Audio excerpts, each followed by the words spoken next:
खमा गणिसा। मैं मीना कंवर आपके अपने चैनल कथा सागर में आपका बहुत बहुत स्वागत करती हूँ।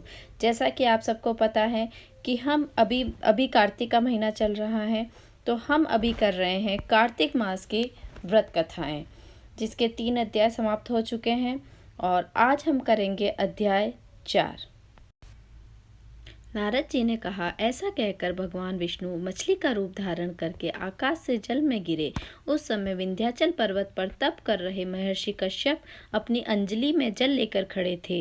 भगवान उनकी अंजलि में जा गिरे। महर्षि कश्यप ने दया करके उसे कमंडल में रख लिया। मछली के थोड़ा बड़ा होने पर महर्षि कश्यप ने उसे कुएं में डाल दिया। जब वह मछली कुएं में भी न समा सकी तो उन्होंने उसे तालाब में डाल दिया। जब वह तालाब में भी न समा सकी तो उन्होंने उसे समुद्र में डाल दिया। वह मछली वहां भी बढ़ने लगी। फिर मत्स्य रूपी भगवान विष्णु ने इस शंखासुर का वध किया और शंखासुर को हाथ में लेकर बद्रीवन में आ गए। वहां उन्होंने संपूर्ण ऋषियों को बुलाकर इस प्रकार आदेश दिया, मुनीश्वरों, तुम जल के भीतर बिखरे हुए वेद मंत्रों की खोज करो और जितनी जल्दी हो सके उन्हें सागर के जल से बाहर निकाल लाओ। तब तक मैं देवताओं के साथ प्रयाग में ठहरता हूँ।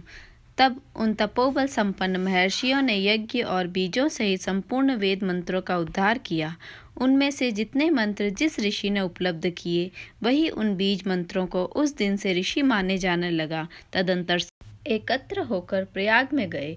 वहां उन्होंने ब्रह्मा जी सहित भगवान विष्णु को उपलब्ध हुए सभी वेद मंत्र समर्पित कर दिए। सब वेदों को पाकर ब्रह्मा जी बहुत प्रसन्न हुए। उन्होंने देवताओं और ऋषियों के साथ प्रयाग में अश्वमेघ यज्ञ किया। यज्ञ समाप्त होने पर सब देवताओं ने भगवान से निवेदन किया कि देवाधिदेव जगन्नाथ, इस स्थान पर ब्रह्मा जी ने खोए हुए वेदों को पुनः प्राप्त किया है और हमने भी आपके प्रसाद से यज्ञ भाग पाए हैं। अतः यह स्थान पृथ्वी पर सबसे श्रेष्ठ पुण्य की वृद्धि करने वाला एवं भोग तथा मोक्ष प्रदान करने वाला है। साथ ही यह समय भी महापुण्यमय और ब्रह्मघाती आदि महापापियों की भी शुद्धि करने वाला हो तथा तय स्थान यहाँ दिए गए दान को अक्षय बना देने वाला भी हो, यह वर दीजिए। भगवान विष्णु बोले, देवताओं, तुमने जो कुछ कहा वह मुझे स्वीकार है। तुम्हारी इच्छा पूर्ण हो। आज से यह स्थान ब्रह्म क्षेत्र के नाम से प्रसिद्ध होगा। सूर्यवंश में उत्पन्न राजा भगीरथ यहाँ गंगा को लेकर आएंगे और वह यहाँ सूर्य कन्या यमुना से मिलेगी। ब्रह्मा जी और तुम सब देवता मेरे साथ यहाँ निवास करो। आज से यह तीर्थ तीर्थराज के नाम से विख्यात होगा। तीर्थराज के दर्शन से तत्काल सब पाप नष्ट हो जाएंगे।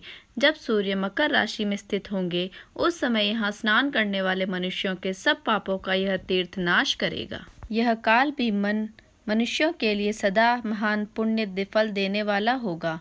माघ में सूर्य के मकर राशि में स्थित होने पर यहाँ स्नान करने से सालोक्य आदि फल प्राप्त होंगे। देवादिदेव भगवान विष्णु देवताओं से ऐसा कहकर ब्रह्मा जी के साथ वही अंतर्ध्यान हो गए। तत्पश्चात इंद्रादि देवता भी अपने अंश से प्रयाग में रहते हुए वहां से अंतर्ध्यान हो गए। जो मनुष्य कार्तिक में तुलसी जी की जड़ के समीप श्री हरि का पूजन करता है, वह इस लोक में संपूर्ण भोगों का उपभोग कर अंत में बैकुंठ धाम को जाता है। यदि आपको मेरी ये कथा पसंद आ रही हो तो प्लीज़ प्लीज़ प्लीज़ चैनल को सब्सक्राइब कीजिए, शेयर कीजिए, लाइक कीजिए एंड कमेंट कीजिए।